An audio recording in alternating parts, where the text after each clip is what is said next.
Hello friends, I am glad to welcome you to my channel. In today's video we will look at a couple of interesting situations on the road. Subscribe to the channel, comment your answers and we will begin. So, the first situation, assess the situation and answer the question. What is the sequence of driving through this intersection? Write your answers in the comments. I will be very interested to read them.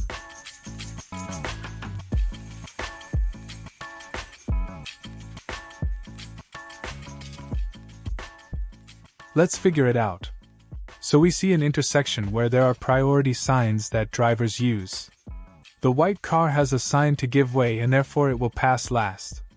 The other two have signs indicating that they are on the main road but their trajectories intersect and therefore they must use the right-hand rule. In this case, the red car has an obstacle on the right and therefore it will pass second and the blue car will pass first. Friends, write in the comments how you answered this question. And we continue. This is a task for professionals. And I hope you are a professional, so analyze and tell me what is the order of passage at this intersection.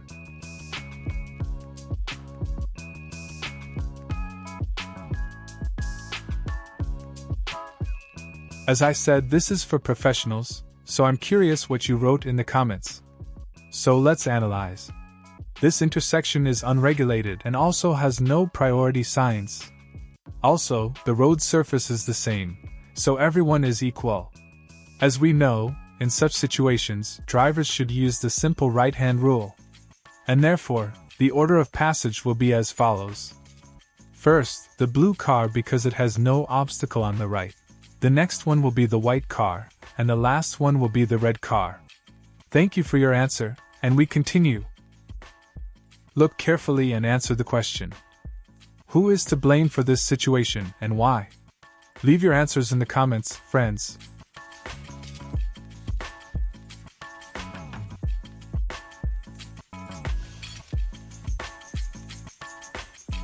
Let's analyze.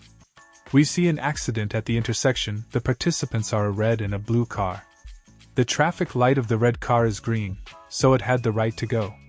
Now the blue one has a red light, but there is an additional green arrow that allows movement to the right even if the main traffic light is red. But this arrow does not make the car on the main road, so the blue car should have given way to other vehicles when performing this maneuver, but it did not.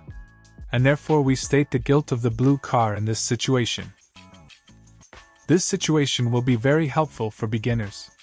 So we see a blue car that intends to overtake. Please tell me if it has the right to do so? While you're thinking, here's an interesting fact about traffic in other countries. The world's longest traffic jam occurred in China in 2010. This traffic jam, which lasted 12 days and stretched over 100 kilometers, occurred on National Highway 110, G110, and the Beijing-Tibet Expressway, G6, in August 2010. The causes were roadworks, congestion on the highway, and several accidents that led to a traffic collapse. Okay, let's get back to our situation. So we see that the blue car intends to overtake. We see that the road markings allow him to do this because the line is broken and not solid. But we also see a road sign on a yellow background, so it is temporary, which categorically prohibits this. So the road signs have priority over the markings and therefore the driver must follow these signs. Thank you friends for your attention. I hope this video was useful for you. Share your impressions in the comments. Be attentive and careful on the road. See you soon.